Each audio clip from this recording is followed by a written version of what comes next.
오늘 본문 말씀은 다윗의 신앙 고백적인 언어이고 그 전장에는 22장에는 다윗의 승전가가 기록되어 있습니다. 그러니까 다윗의 삶에 자신의 삶 속에서 굉장한 폭력을 많이 경험을 했습니다.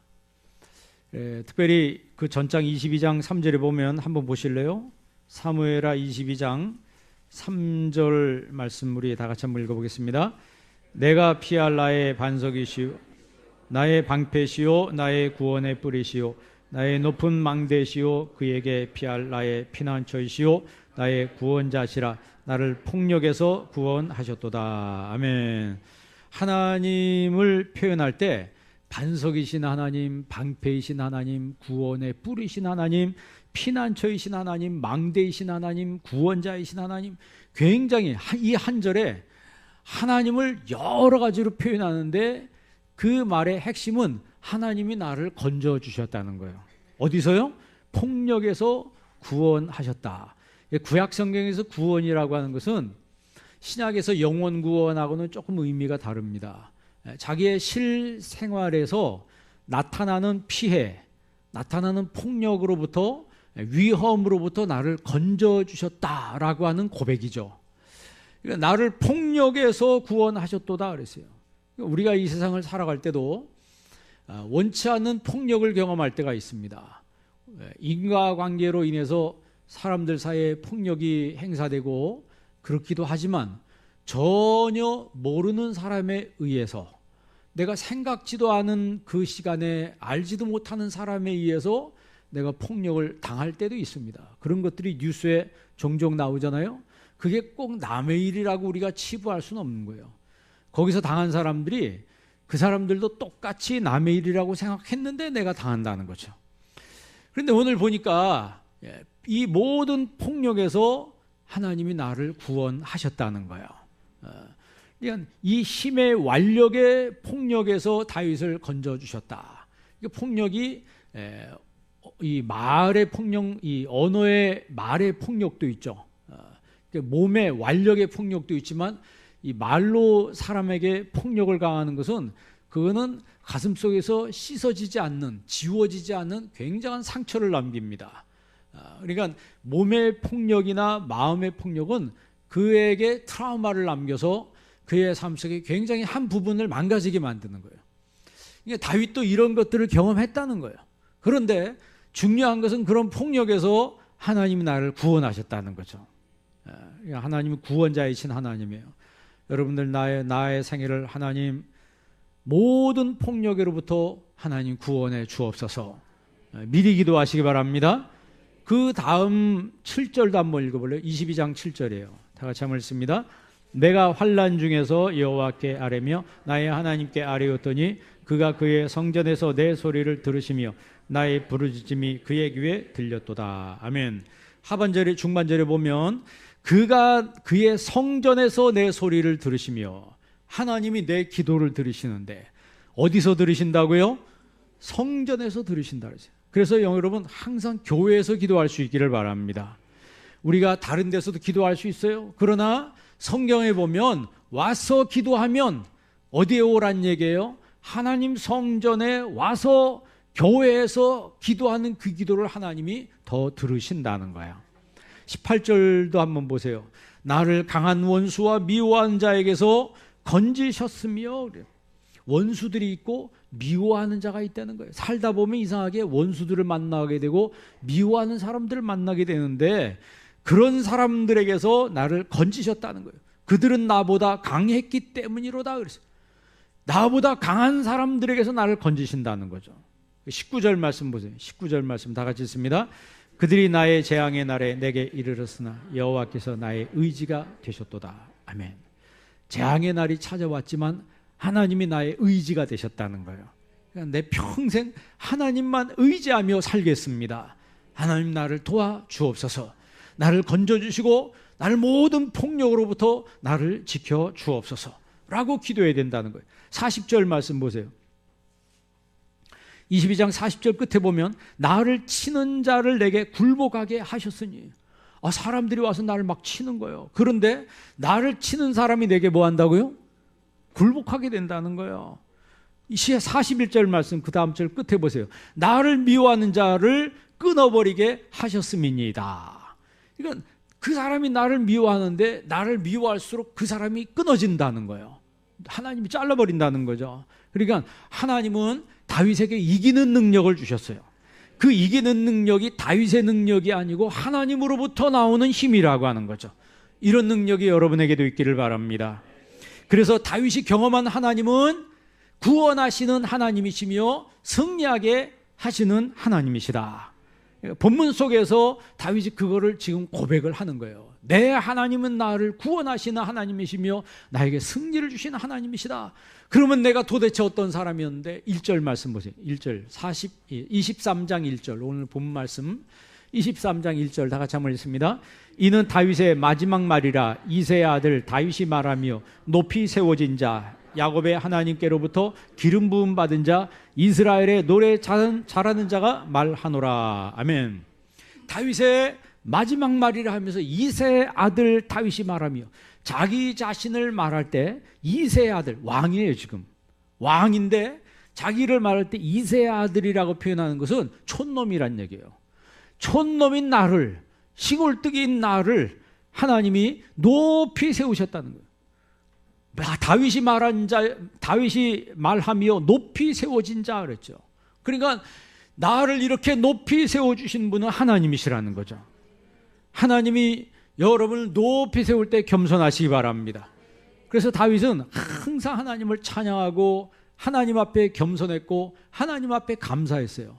그래서 롱런했습니다.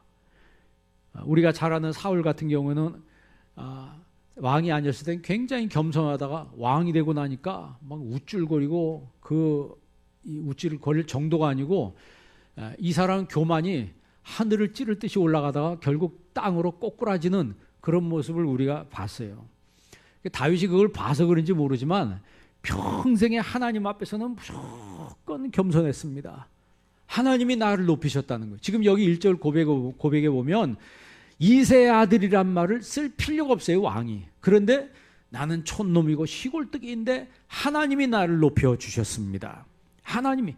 그러니까 다윗의 의식 속에 하나님이 왕으로 세우는 것, 그것은 하나님의 권한이며 하나님의 능력이라고 하는 것을 고백을 하는 거예요. 그러니까 나를 세우신 분 누구시다? 하나님이시다. 왕을 세우신 분도 하나님이시다. 그리고 두 번째 기름 부음 받은 자라 그랬어요. 기름은 누구에게 붓냐면 왕, 제사장, 선지자 이 삼직에게 기름을 붓습니다. 근데 왕에게 기름 붓잖아요. 시편 105편 15절에 보면 이르시기를 나의 기름 부음 자를 손대지 말라. 나의 기름 부음 자를 손대지 말며 나의 선지자들을 해하지 말라 하셨도다 그랬어요. 그러니까 하나님이 기름 부었기 때문에 나한테 손대지 말라 이 말이에요. 실제로 보면 성경에 다윗에게 손댄 사람들은 다 망하든지 죽었습니다. 하나같이 다 죽었어요. 하다못해 그의 아들도 압살롬도 다윗에 손댔다가 결국 요압 장군에 의해서 죽습니다. 이 다윗의 삶을 우리가 요약해서 보면요, 고독과 열심히 하는데 자기를 힘들게 한 사람들이 많았어요. 그리고 배신과 거기서 끝나는 게 아니고 위로와 회복의 삶이었다. 이렇게 볼 수가 있습니다. 그 23장의 13절을 한번 보세요. 13절에 보면은 아둘람이란 13절 한번 보세요. 또 30두목 중 3사람이 곡식 뺄 때 아둘람 굴에 내려가. 다윗이 다윗에게 내려갔는데 때에 블레셋 사람의 한 무리가 르바임 골짜기에 진쳤더라. 여기서 아둘람 굴 얘기가 나오잖아요. 아둘람 굴에는 어떤 사람이 모여왔어요? 환난당한 자, 빚진 자, 마음이 원통한 사람, 이런 사람들이 이 아둘람 굴에 모여와서 다윗과 함께 합류를 했습니다. 그런데 이 본문을 시기적으로 보면 그일라 구출 사건 그 와중에 기록된 말씀인 것 같아요. 이게 무슨 얘기냐면 다윗이 그일라 사람들을 사실 도와줬어요. 그일라 사람들을 도와줬는데 그일라 사람들이 배신합니다. 그일라 사람들이 배신해요. 그 사무엘상 23장에 보면요, 다윗이 사울에게 막 쫓겨다니잖아요. 그런데 그일라 사람들이 그 다윗을 배신해서 다윗이 있다는 그 위치를 사울에게 알려줍니다. 그 23장에 한 책 전에 뭐라고 써 있냐면, 다윗이 하나님 앞에 기도합니다. 하나님, 그일라 사람들이 나와 내 사람들을 사울의 손에 넘기겠나이까. 하나님 앞에 기도할 때 뭐 이게 답답한 거예요. 지금 이 그일라 사람들을 같이 사는데 이 사람들이 나와 내 사람들을 사울한테 넘기겠습니까? 라고 했더니 다윗의 마음속에는 어땠을 것 같아요? 아니다. 그일라 사람들이 너의 도움 받았으니까 너를 도와주고 너를 지켜주고 너를 케어해 줄 거다. 이렇게 했으면 얼마나 좋아요. 하나님 뭐라고 말씀하시냐면, 여호와께서 이르시되 그들이 너를 넘기리라 하신지라. 이 말을 듣고, 이 말을 들었을 때 다윗의 마음이 어땠을 것 같아요? 세상에 이럴 수가 있나. 배신당하는 거죠. 그일라 사람들에게만 배신당하는 게 아니에요. 10사람들에게도 배신당합니다. 10이 열이 아니고 그 지명 이름이 10이에요. 그 10사람들에게도 배신당해요. 그러니까 다윗의 삶은 계속 이동해야 됐어요. 계속 이동을 하는데 10황무지에 거하는데 10사람들이 사울에게 다윗이 여기 있다는 것을 갖다 일러 바치는 거예요. 일러 바쳐. 그럼 그 10사람들이 누군 줄 아세요? 다윗이 골리앗을 이겼을 때 그때 민중들이 뭐라고 외쳤습니까? 사울이 죽인 자는 천천히요, 다윗이 죽인 자는 만만이라고 막 환호했던 사람들이 10사람들이에요. 그러니까 다윗이 살할 때 그렇게 환호하고 박수치고 환영했던 그들이 자기들의 이익 때문에 자기들의 마음에 안 들으니까 바로 다윗을 배신하는 그런 환경. 마치 예수님께서 예루살렘 성에 입성하는데 사람들이 뭐라고 환영했어요? 호산나 호산나 찬양하리로다, 찬송받으리로다, 우리를 구원하신 주, 우리를 구하소서, 호산나 호산나 막 외쳤잖아요. 그러다가 5일 만에 싹 등 돌려가지고 저를 십자가에 못 박게 하소서, 십자가에 못 박게 하소서. 이 군중들이라고 하는 게 그런 거예요. 군중들이라는 게. 그러면 이렇게 배신하고 이렇게 자기 힘든 삶만 있었냐? 그게 아닙니다. 하나님은 다윗에게 좋은 사람들을 붙여주셨어요. 좋은 사람. 이제 그들이 그의 다윗에게 위로와 격려가 되는 거예요. 그러니까 오늘 이제 다윗의 용사 30명이라고 그러죠. 이 아둘람굴에 몇 명이 모였다 그래서 600명이 모였습니다. 그 중에서 이 깃보르 용사의 아주 특수 훈련을 받은 이 30명 되는 이런 용사가 있었고, 그 중에 세 용사, 요셉바세벳, 엘르아살, 삼마 같은 사람이 있어요. 이 사람이 어떤 사람이냐면 그 계속 여러분 뒤에 나와 있죠. 뭐 거기 어떤 상황이냐면 다윗이 너무 고독해가지고 혼자말로 그랬어요. 아이고, 저 베들레헴 성문 곁에 우물을 누가 떠서 나에게 좀 마시게 할까. 그 베들레헴 성문 곁은 블레셋 진영이거든요. 그 블레셋 사람들이 다 진치고 있는 진영이에요. 근데 거기 아주 맛있는 샘물이 거기 우물물이 있는 거예요. 그러니까 들어가지는 못하고 다윗이 그냥 혼잣말로 아유, 저기 저 베들레헴 저 샘물 나 좀 누가 좀 마시게 할 사람이 없나 그랬는데 명령한 적도 없고 부탁한 적도 없고, 아니 교묘하게 하도록 이렇게 은근히 슬쩍 이렇게 푸시한 것도 아닌데 이 요셉바세벳과 엘르아살과 삼마가 그 블레셋 진영을 뚫고 들어가서 거기서 그 물을 떠온 거예요. 그 물을 못 마셨어요. 왜? 이 물은 이 사람들의 피다. 그래야지 못 마셨거든요. 안 마셨어요. 그러니까 무슨 얘기입니까? 많은 사람이 배신하지만 또 중요한 사람을 얻었다는 거죠. 그러니까 그들이 그의 위로가 된 거예요. 그러니까 그 배신당하고 마음의 상처가 그들의 어떻게 보면 충성스러운 그 믿음으로 말미암아 상쇄가 되는 거죠. 상쇄가 되는 거예요. 뭐 요나단과 같은 친구도 만나잖아요. 요나단이 자기의 라이벌일 수밖에 없으며 자기를 죽일 수도 있는 그런 위치에 있는데도 자기 생명같이 다윗을 사랑한. 사실 다윗은 뭐 그에게 뭐 내놓을 게 뭐가 있어요.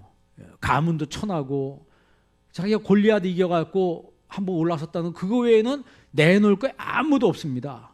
그리고 감히 왕자하고 이게 맘먹고 이러는데 왕자가 이 다윗을 더 마음이 연락해서 자기 생명과 같이 이 다윗을 사랑했다 그랬어요. 그러니까 우리의 삶 속에요, 여러분 사람 때문에 힘들어하고 어렵고 해도 하나님이 여러분 위로하시고 회복하시게 하시는 때가 있다는 거예요. 또 그런 사람을 하나님이 붙여주신다는 거예요. 그렇기 때문에 여러분 힘들고 어려워도 힘내고 여러분 믿음으로 사시기를 바랍니다. 그 다음에 자기 자신을 뭐라고 표현하냐면 1절 말씀 다시 한번 보세요. 거기에 노래 잘하는 자라 그랬어요. 노래 잘하는 자. 여러분 시편이 몇 편까지 있어요? 150편까지 있어요. 150편 시편 중에 73편 73개를 다윗이 졌어요. 그러니까 다윗은 노래를 굉장히 잘하는 사람이었어요. 수금을 타면서 노래했다는 그 이야기가 굉장히 많잖아요. 그러니까 이 시편은 찬송의 원래 시편이란 그 말 자체가 앤썸이라고 앤썸이라고 그러죠. 이 찬양이거든요. 하나님을 찬송하는 거예요. 그러니까 노래도 잘했지만 영성 있는 찬양을 했다는 거죠. 그래서 여러분 사울이 악신이 들렸을 때 다윗이 수금을 타면서 하나님을 찬양할 때 그에게 붙었던 그 악신 귀신이 떠나가는 거예요. 떠나가는 거예요. 그러니까 노래를 잘했다 그러죠. 그만큼 하나님을 찬양하는 걸 좋아했다는 거죠. 여러분 우리가 찬양 예배 때 하나님 앞에 찬양하고 카리스 찬양단이 와서 막 찬양하고 갈 때 여러분 같이 우리가 호응해서 하나님을 찬양할 수 있어야 되는 거예요. 하나님을 내 찬양은 누가 받으시는 거다? 하나님 받으시고 내가 부르는 찬양은 하나님께 상달된다고 하는 그런 믿음으로 하나님을 노래할 때 하나님 그 사람에게 복을 주시는 겁니다. 여러분 복 받는 사람이 복을 받는 거예요. 소원이 이루어질 만한 사람의 소원이 이루어지는 겁니다. 밑도 끝도 없이 내 고집대로 내 주장대로 불신앙으로 사는 사람들 소원 이거 하나님하고 상관이 없는 거예요. 다윗은요 역대상 23장에 보면은 노래하는 사람 4,000명을 뽑아서 하나님을 찬송하게 했어요. 그러니까 왕이니까 명령할 수 있는 권한이 있잖아요. 명령할 수 있는 권한인데 자기의 뭘 짓기 위해서 자기의 욕심을 위해서 국민들을 이용하는 것이 아니고 하나님께 영광 돌리기 위해서 성가대를 4,000명을 뽑았어요. 여러분 요즘에 교회가 4,000명 모이면 작은 교회, 큰 교회요? 큰 교회, 엄청 큰 교회, 큰 교회죠. 그런데 성가대만 4,000명. 우리나라에 성가대만 4,000명 있는 교회가 있을까요? 성가대가 4,000명. 그 중에서도 특별히 잘하는 사람 288명을 뽑아서 또 하나님을 찬송하게 했다고 그랬어요. 288명은 여러분 성가대 중에서 주 소프라노 있잖아요. 메인이 있잖아요. 그 사람들이 독창할 때는 그 테너나 소프라노들이 갑자기 툭 튀어나와서 막 멋지게 찬양하고 막 그러잖아요. 그런 사람들을 288명을 따로 뽑아서 신령한 노래를 부르게 했다는 거예요. 히브리서 13장 15절에도 우리가 항상 하나님 앞에 찬미의 제사를 드리자 그랬잖아요. 찬미의 제사를 하나님 앞에 예배를 드리는데 찬송의 예배를 드리는 거예요. 여러분들이 뭘 드리려고 하나님 앞에 오는 게 아니고 나를 하나님 앞에 드리려고 와야 된다는 거예요. 설교를 들으려고 오는 게 아니고 나를 드리려고 오는 것이 예배의 본질이라는 거예요. 설교를 들으려고 오니까 귀만 커져가지고 설교를 판단하고 자기가 거기다 채점을 매기게 되는 거예요. 제가 늘 얘기했잖아요. 예배는 그게 아니고 내가 일주일 동안 살았던 내 삶의 모든 것을 하나님 앞에 드리는 그 시간이 바로 예배 시간이라는 거예요. 거기에 하나님께 드리는 그 예배 찬미의 제사가 있다는 거죠. 찬송을 드리고 내 마음을 드리고, 그러니까 예배는 뭐 하는 거다? 드리는 거죠. 드리는 거예요. 내가 드림으로써 은혜를 받는 거예요. 드림으로써 은혜를 받는 거예요. 그래서 설교는 잘하고 못하고가 없어요. 누가 하든지 내가 조금 바치면, 여러분 뭐 예를 들어 제가 그런 얘기 종종 하는데, 여러분 만약 로또가 됐다, 로또가 만약에 당첨돼서 그러면 주일날 예배에 나와서 은혜 받을 것 같아요, 못 받을 것 같아요? 그날 목사님이 설교 죽을 써도 은혜를 받아요.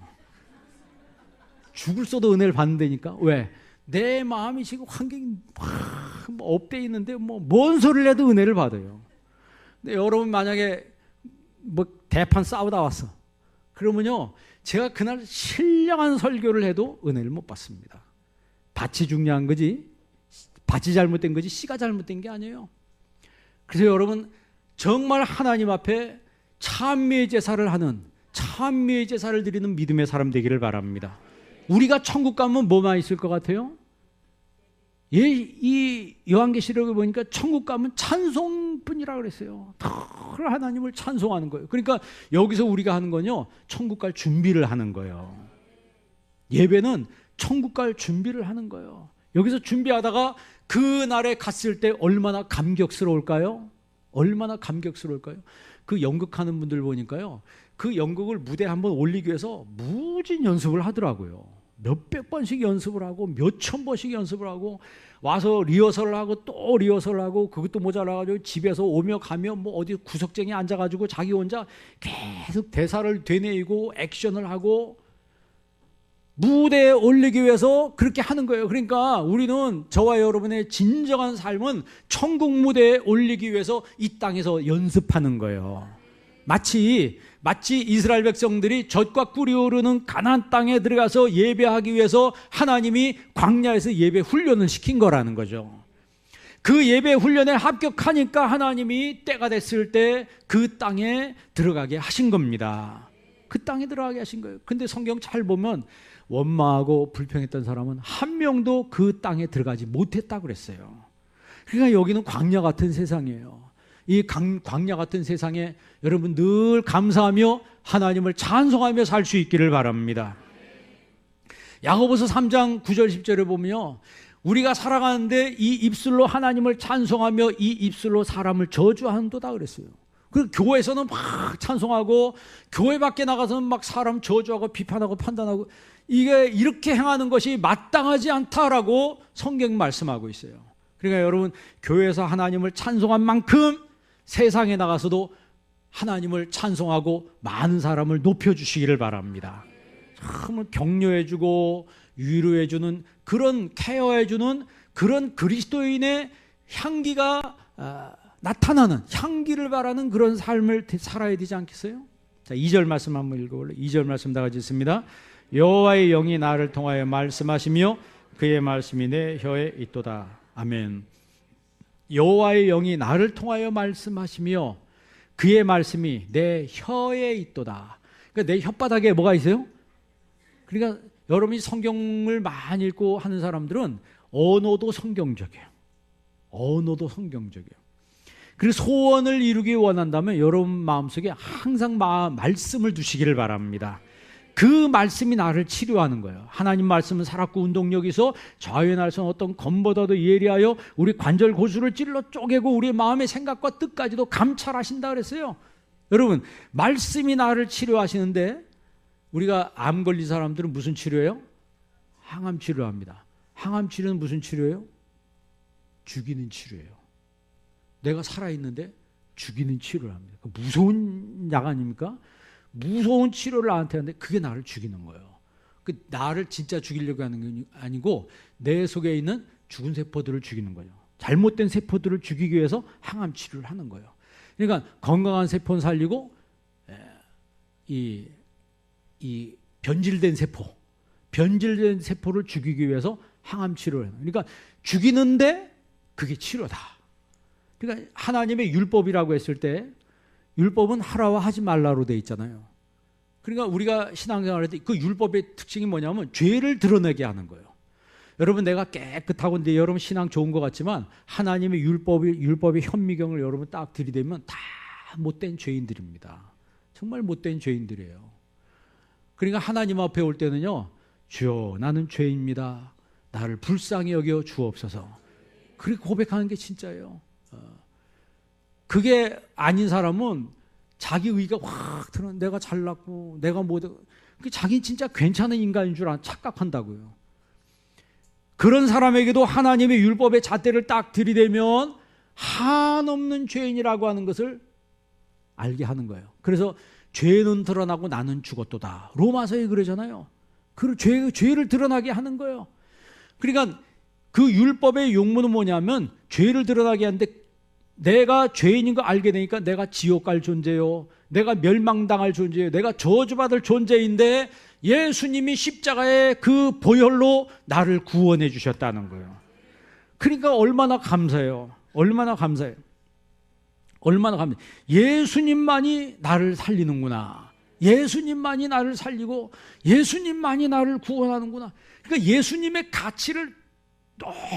가치가 엄청나게 크다는 걸 아니까 교회 와서 예배 드릴 때도 나 같은 죄인 받아주신 것만 해도 너무너무 감사한 거예요. 그런데 많은 성도들이, 많은 사람들이 신앙을 거기서 출발하는 게 아니고 축복에서부터 출발합니다. 내가 뭐 하는 것도 잘 되는데 교회 나가면 더 잘 되게 해준대. 내가 지금 건강하게 사는데 교회 나가면 건강의 복을 주신대요. 그럼 뭐 지금 나도 건강한데 얼마나 더 건강할래나? 근데 교회 나갔는데 좀 이따 감기가 걸렸네. 뭐 교회 나가도 소용이 없네. 내가 교회 나가면 뭐 축복한다 그러는데 뭐 내가 원래 잘 됐는데 더 잘 되게 해준다니까 내가 교회 한번 가본다 하고 와봤는데 이상하게 그날따라 그때 따라서 이게 뭐 갑자기 하던 일이 좀 안 되기 시작해. 그러니까 교회 가봐도 소용없네. 그게 뭐예요? 하나님 말씀이 뭔지를 모르는 거예요. 말씀이 뭔지를 모르는 거라고. 여러분, 그 율법이 그리스도에게로 인도하는 몽학 선생이 된다 그랬어요. 고고하게 보면 몽학 선생들이 어떤 모습으로 그려지냐면 매를 들고 있어요. 어릴 때는 이성이 부족, 어릴 때는 잘못하면 성경에 보면 자기 자식을 초달하지 않은 자는 그 자식을 미워하는 자라 그랬어요. 그렇다고 막 때리라는 얘기가 아닙니다. 그러니까 가르칠 때 잘못하면 몽학 선생이 매를 대는 거예요. 보통 이제 그 교사들이 노예 출신들이 많죠. 전쟁에 포로로 끌려왔거나, 근데 많이 배운 사람이고 고매한 사람인데 종이 된 거예요. 그래서 귀족의 자녀들을 가르치는 거죠. 근데 보니까 이게 버리장머리가 없어요. 그럼 어떻게 해요? 한번 야단치든지 한번 혼을 내주면 어떻게 해요? 그 다음부터 꼼짝 못하고 이제 말을 듣는다고. 그런데 성장하고서는 이제 그렇게 안 하죠. 그러니까 율법이라고 하는 것이 그리스도에게로 인도하는 몽학 선생이라고 그랬어요. 그러니까 하나님의 말씀이 나 같은 죄인이 얼마나 철천지 하나님과의 원수였으며 얼마나 저주받은 인생이고 얼마나 아무런 가망이 없다고 하는 것을 그걸 깨닫게 하는 거예요. 그래서 예수님을 믿을 때 정말 나 같은 죄인이 희망이 있는 존재가 되고 소망이 있는 존재가 된다고 하는 걸 그때 알게 되는 거죠. 그때 알게 되는 거예요. 그러니까 얼마나 감사해요. 칼빈 선생이 그런 말을 합니다. 세상은 하나님이 전시해 놓은 극장이다 그랬어요.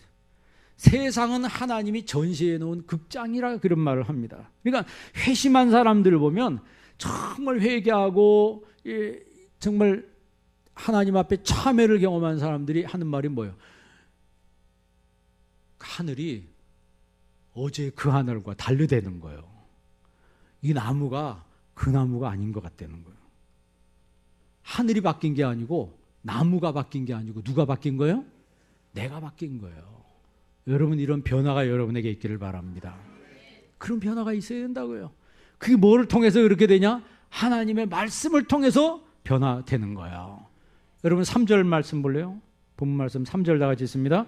이스라엘의 하나님 말씀하시며 이스라엘의 반석이 내게 이르시기를 사람을 공의로 다스리는 자 하나님을 경외함으로 다스리는 자요. 4절 그는 돋는 해의 아침빛 같고 구름 없는 아침 같고 비 내린 후에 광선으로 땅에서 우미 돋는 새풀 같으니라 하시도다. 아멘.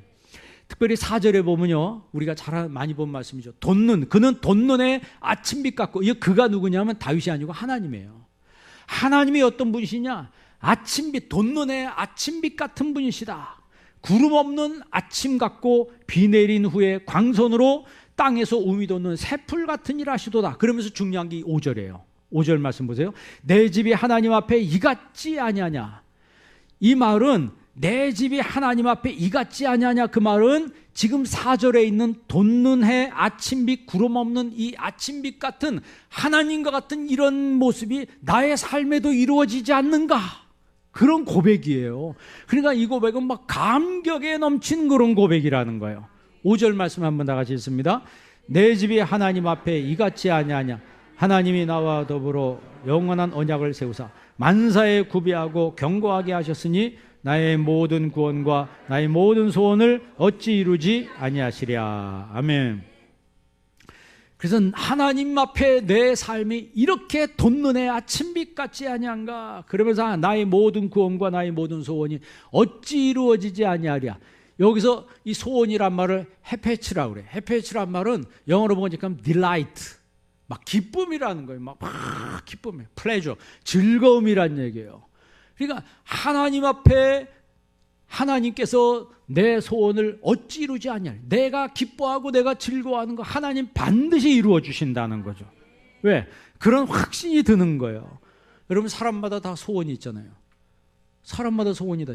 직장 다니신 분은 승진하는 소원이 있든지, 사업하는 분들은 사업이 성공하는 소원이 있고, 병든 사람은 병이 낫는 소원이 있고, 물질이 없는 사람은 물질 좀 있었으면 좋겠다 그런 소원이 있고, 정말 좀 나도 좀 좋은 친구가 있었으면 좋겠다라고 하는 그런 소원. 사람인데 믿을 만한 사람이 없다 그러면 그런 소원 갖는 사람이 있고, 또 영적인 뜨거운 신앙을 갖는 것이 내 소원이다 뭐 이런 소원을 갖는 사람도 있어요. 그러면 하나님의 소원은 뭘까요? 예? 하나님의 소원은 뭔 것 같아요? 하나님의 소원은 시편 37편에 나와 있죠. 여호와를 기뻐하라. 그리하면 그의 소원하는 것을 이루어 주시리로다 그랬어요. 그래서 하나님의 소원이 뭐냐면 하나님을 기뻐하는 거예요. 그 시편 37편도 다윗이 쓴 거예요. 그러니까 다윗은 고백할 때 누구를 기뻐하라? 하나님을 기뻐하라. 그러면 내 소원한 것이 이루어진다는 거예요. 소원이 먼저가 아니고 하나님을 기뻐하는 거예요. 그러니까 하나님의 소원은 뭐예요? 내가 하나님을 기뻐하는 삶을 사는 겁니다. 기뻐하는 삶을 사는 거예요. 그러니까 하나님을 기뻐하는 삶을 살다 보면 하나님이 내 마음의 어떤 소원도 이루어 주신다는 거죠. 우리 교회가 이제 19주년이 됐는데 3.1운동이 일어나는 해죠. 우리나라의 소원이 뭐였어요? 예전에 해방이었다고, 독립하는 거였어요. 그런데 독립이 돼야 안 돼요? 일본이 워낙 세가지고 독립이 안 돼요. 이 나라가 뭐 얼마나 전쟁을 크게 하는지, 인도 차이나에서 전쟁 벌이지, 그러다 중국에서 전쟁 벌이지, 나중에는 누구한테도 전쟁을 벌여요? 미국하고도 전쟁을 벌여요. 그래서 미국 건드렸다 결국 망한 거예요. 만약에 일본이 미국을 건드리지 않았으면 지금 세계 지도가 어떻게 달라졌을지 모를 것 같아요.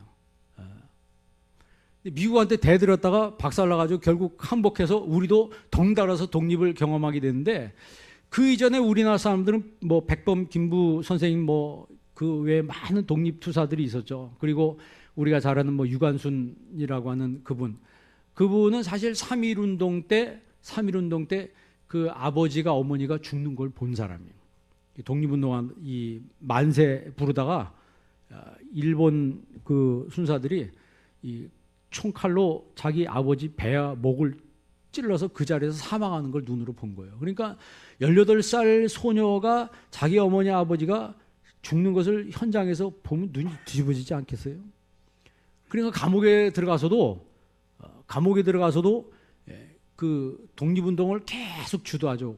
그 1년 기념이 되는 1년 후에 감옥 내에서 독립운동 주도하다가 붙들려서 모진 고문을 받잖아요. 그래서 석방 3일을 남겨놓고 감옥에서 옥사합니다. 어떻게 보면 우리나라의 그 불행스러운 역사죠. 뭐 그것만 있는 게 아니고 우리나라 왕비도 1895년 10월에 일본의 사무라이들에 의해서 우리나라 궁에서 그 도륙을 당하죠. 그 선교사님들의 레포트에 부초더라고 써있어요. 도살했다고 써서 선교사님들이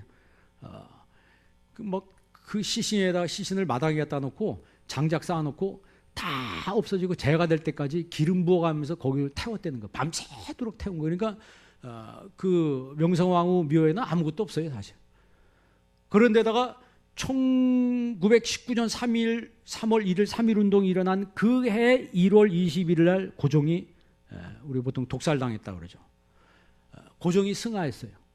결국 그거는 그 보면은 이 고종의 이가 다 빠져나갔고 이가 다 빠져있고 혀가 다 새카맣게 녹아내렸다고 하는 거는 독살한 거죠. 그러니까 상궁이 식혜를 줬는데 식혜를 마시고 이제 어떻게 된 것 같아요. 그러니까 세상에 한 나라의 왕과 왕비가 어떻게 그렇게 허망할 정도가 아니죠. 이게 비극이라고 볼 수 없죠. 명성황후가 1895년에 그런 일을 당했을 때 이 고종이 너무 무서워서 용상에서 못 내려왔대요. 그러니까 그때 이 고종이 찾은 사람이 누구라고요? 선교사님들 찾았어요. 이거 헐버트가 누구냐면 조선보다 조선을 더 사랑한 사람이라고 하는 사람, 그 사람이 누구냐? 헐버트예요. 우리나라 그 제일 그 큰 훈장이 뭐죠? 그 훈장을 받으신 분이 그분이에요. 이분이 그 파싱 오브 코리아라고 하는 책에 거기 기록해 놨습니다. 고종이 자기들을 찾은 거예요. 선교사님들을 찾은 거예요. 아니 세상에 수비대장도 있고 조선의 군사가 얼마나 많이 있는데 왕이 선교사들을 찾아요. 날 보호해달라고. 그 정도로 우리나라 국력이 약하고 너무 허약해져가지고 이제는 왕도 어디 의지할 데가 없는 그런 상태까지 가버린 거예요. 그러다 나중에 그런 일까지 당했습니다. 그러니까 그 을미사변이 일어났을 때 의병들이 일어나죠. 그때도 민초들이 일어나서 의병을 일으켰습니다. 그러니까 어떻게 보면 3.1절도 그 고종의 그 사건 때문에 온 국민들이 그 분노하고 통곡하는 마음으로 일어나서 해방운동을 펼친 것 같아요. 그런데 중요한 것은 소원이라고 하는 거죠. 소원이. 많은 사람들이 소원을 했는데 우리의 힘으로는 해방할 힘이 있었다 없었다? 해방할 힘이 없었다는 거예요. 여러분 성경도 똑같아요. 이스라엘 백성들이 애굽에서 종살이를 하는데 몇 년 했어요? 430년을 종살이. 그들의 힘으로 해방할 수가 없었습니다. 그런데 하나님 누굴 보내세요? 모세를 보내시는 거예요. 모세를 보내서 해방시키는데 자기들 힘으로 해방되는 게 아니에요. 막 몇 가지 재앙이 일어납니까? 10가지 재앙이 막 그래도 안 되니까 하나님 마지막에 장자 재앙을 일으키니까 바로가 헐섭이 가라져. 나가는데 또 마음이 헷가닥 뒤바뀌어가지고 가서 도로 잡아야 된다 해서 군대를 보냈는데 홍해가 쫙 갈라지는 역사가 일어나고 이스라엘 백성들은 건너고 애국 군대들은 거기서 홍해에서 수장돼 버려요. 그러니까 성경에 봐도 하나님의 택한 백성들의 소원이 이루어지는 게 자기들의 완력으로 자기들의 힘으로 이루어지는 게 아니고 하나님의 힘으로 이루어졌다는 거예요. 바빌론에서 그들이 돌아올 때도 자기들의 힘으로 돌아온 게 아닙니다. 하나님이 고레스라고 하는 이방 사람을 들어서 바벨론을 치게 해서 결국 이스라엘을 고향으로 돌아가도록 그렇게 하는 거예요. 그 중요한 것은 성경에서 보면 나는 힘이 없는데 하나님 앞에 강한 소원을 가지고 하나님 앞에 올렸더니 그 소원이 이루어지더라는 거야. 뭐 우리가 잘 아는 링컨 대통령도 19살 나이에 노예들이 막 그 고생하는 걸 보고 야 이거는 하나님 믿는 사람들이 이렇게 해서는 안 된다라고 하는 그런 강한 소원이 결국 그 사람으로 하여금 대통령까지 되게 해서 대통령이 돼서 그 소원을 이루잖아요. 전쟁을 치러가면서까지 그 소원을 이룬다는 거야. 그러니까 우리의 삶 속에 보면 이런 소원이 이루어지길 원하는데 이 소원이 여러분 다 좋은 소원만 있는 게 아니더라고. 어떤 사람은 안 좋은 소원을 갖는 사람도 있어요. 소원은 소원인데 엉뚱한 소원을 갖는 사람도 있어요. 그래서 성경에 보면 창세기에 보면 죄의 소원이라는 얘기 있어요. 죄의 소원은 너에게 있으나 너는 죄를 다스릴지니라 그랬어요. 그 가인 같은 사람은 죄의 소원을 가지고 있어요. 그러니까 우리가 주님 앞에 나와서 예배할 때 내 마음속에 세상 소원, 정말 죄된 소원 이런 것들은 버려야 된다는 거죠. 하나님이 기뻐하시는 소원을 갖는 사람이 돼야 돼. 그러니까 정말 하나님이 원하는 소원이 뭐냐면 그 소원이 사명이 되어지는 거예요. 우리가 성전을 이제 짓는다고 하는데 다윗이 하나님 앞에 성전 짓고 싶습니다 했더니 하나님 뭐라 그래요? 너 안 돼. 그래요. 또 안 되는 거예요. 세상에 아니 내가 지금 이렇게 많이 준비하고 이렇게 많이 내가 머리 끝에까지 이게 올라와 있는데 하나님 너 안 된다 이런 거예요. 그랬을 때도 다윗은 낙심하지 않고 모든 걸 다 준비해서 하나님 앞에 바쳤다 그랬어요. 바치고 나니까 자기가 진 게 아니고 누가 졌어요? 솔로몬이 졌어요. 중요한 것은 우리가 하나님 앞에 드릴 때 역사는 하나님이 하신다는 거죠. 에스더가 여러분 소원을 가졌습니다. 소원을 가졌어요. 그게 무슨 소원이에요? 나라 민족이 해방되는 그 소원이에요. 거기도 사는 소원이라고. 아하수에로 왕이 에스더를 딱 만났을 때 뭐라 했어요? 왕비여, 그대의 소원이 무엇이냐? 그대의 소원이 무엇이냐? 내가 이 나라의 절반까지라도 주겠다. 그런 얘기를 합니다. 그랬더니 에스더가 뭐라 그래요? 왕이시여, 나와 내 민족을 살려주옵소서. 갑자기 뚱딴지 같은 얘기를 하는 거예요. 소원이 뭐냐 그러면 뭐 내 궁을 하나, 내가 살 궁을 하나 줘주세요. 뭐 반지를 사주세요. 뭐 이럴 줄 알았는데 갑자기 왕비가 나와 내 민족의 생명을 살려주세요. 그러니까 왕이 깜짝 놀란 거예요. 뭔 소리야? 그랬더니 여기 있는 하만이 나와 내 민족의 생명을 해하려고 했습니다. 그랬더니 왕이 딱 보니까 하만이 갑자기 얼굴이 사색이 돼버리죠. 왕이 화가 머리 끝까지 올라가지고 기분 나빠서 나가버리세요. 나갔더니 하만이 어떻게 해요? 에스더를 치마폭을 붙잡고 살려달라고. 그러니까 왕이 또 나갔다 들어왔네. 들어와 보니까 뭘 붙잡고 있어요? 치마폭을 붙잡고. 아니, 이 녀석이 왕비를 뭐하고, 이놈을 당장 붙잡았네. 결국 그 모르드게 매달려고 하는 그 장대 하만이 죽잖아요. 그 사건을 보면은 우리가 어떤 소원을 갖는다고 했을 때 내가 어떤 개인적으로 나 하나님 내 집 짓고 싶습니다. 뭐 그런 소원도 소원이에요. 그러나 진짜 하나님이 기뻐하는 그 소원은 하나님의 뜻이 이루어지는 소원이라는 거죠. 그러니까 소원이 사명이 되어지고 이 소원이 소명이 되어질 때 하나님 거기에 더 큰 복을 내려 주신다는 거예요. 더 큰 복을 내려 주신다는 거예요. 그래서 하나님이 좋은 것으로 내 소원을 만족해 하사 내 청춘으로 독수리같이 새롭게 하신도다 그랬어요. 그러니까 여러분, 하나님을 향한 거룩한 소원을 가지시기 바랍니다. 그리고 내 마음속에 그 가지고 있는 소원도 하나님 멸시하지 않는다 그랬어요. 어떤 소원이든지 여러분 주님 안에서 아름다운 소원을 가질 수 있기를 바랍니다. 그러면 하나님 반드시 이루어 주신다는 거예요. 하나만 얘기하고 마칠게요. 이건 실화인데, 미국에 가면 달라스 신학이 있습니다. 달라스 신학교가 굉장히 유명한 학교죠. 1924년에 세워진 학교예요. 그런데 그 신학교가 세워진 지 얼마 안 돼서 부채가 막 늘어나니까 채권자들에 의해서 그 학교가 스톱이 됐습니다. 학교 문을 닫으라고 채권자들이 그 파산 명령을 내렸어요. 그러니까 학교가 파산 지경이 된 거예요. 그래서 학장님과 그 설립자들, 학생들이 모여서 막 기도했대요. 하나님 우리 학교를 살려달라고. 그 교수님 중에 아이언사이드라고 그 굉장히 유명하신 분입니다. 이 달라스 출신의.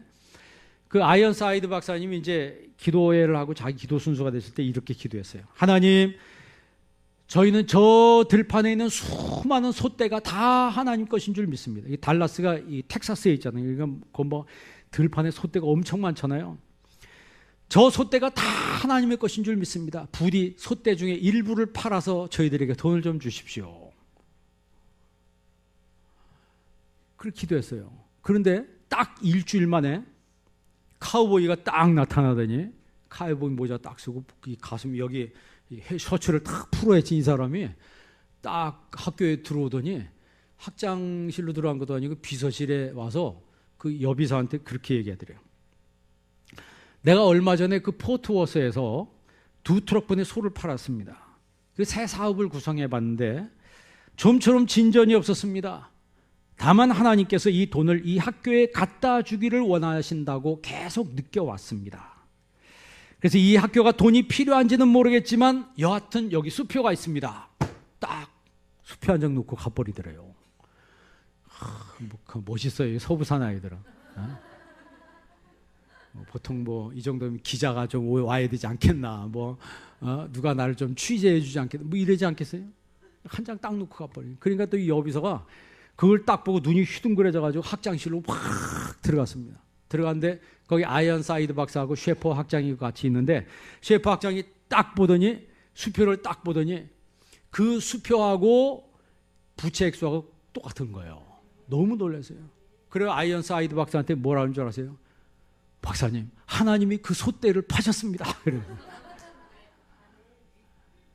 소원, 우리가 하나님 앞에 소원을 가지고 기도하면 반드시 이루어진다는 거예요. 그게 내 소원이기 전에 하나님의 소원이라면 하나님이 기쁜 마음으로 이루어 주신다. 그래서 오늘 다윗도 하나님이 내 소원을 어찌 이루지 아니하시랴 라고 고백했어요.